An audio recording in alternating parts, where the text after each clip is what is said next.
I want to share with you an excerpt from a book that was written by Dr. Ira Byock.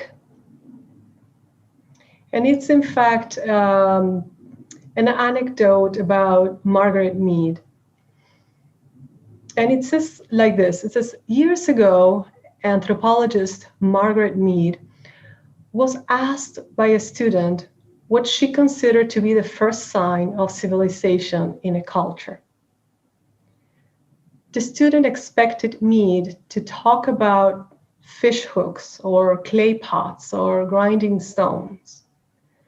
But no, Mead said that the first sign of civilization in an ancient culture was a femur, a thigh bone, that had been broken and then healed.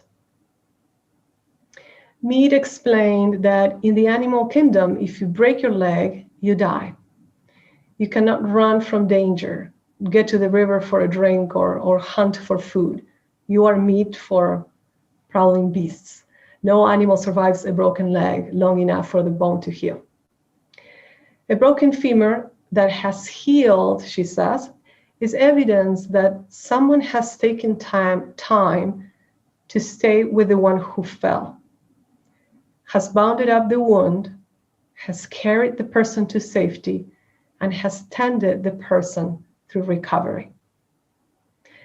Helping someone else through difficulty is where civilization starts, Mead said. So it really makes us think about what is evolution and how many types of evolutions or how many ways of seeing evolution there are. We owe the theory of evolution to science, and we are so very grateful for it. But science looks at life from the material standpoint. So even though very valuable, it's also quite limited.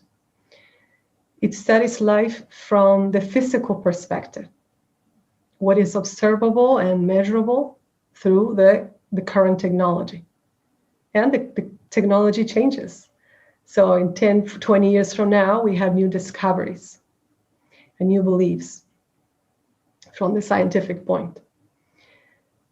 Occult science or esoteric science, on the other hand, includes in this evolutionary process the whole of life, what is visible and what is invisible. Invisible, at least for our eyes at this moment. This occult science has found, as we saw by direct observation and direct experience, that life is not a byproduct of matter and force. Life is an independent principle that uses matter and force for its expression on the physical plane. And this is much of what we're going to see today. Forms come into place to enable life to express itself, and those forms change to meet the awakening of the life that animates that form, the guiding intelligence within the form. And the more that life awakens, the more complex it becomes. So it is according to this science, the life within is the one that pushes.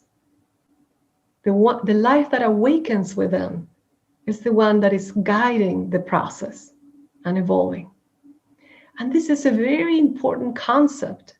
It is a crucial thing for us to understand from a human perspective.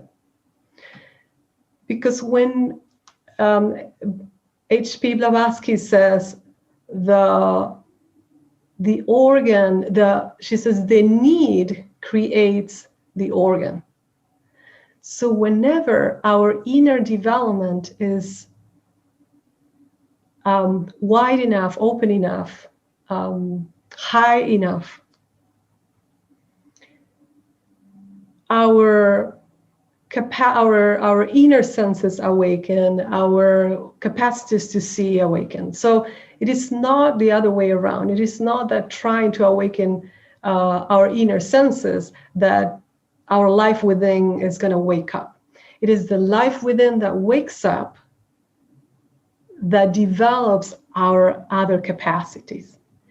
And the same is true for life circumstances. The more awake we are to compassion, the more awake we are to the fact that we are one and live according to that, our life circumstances begin to change.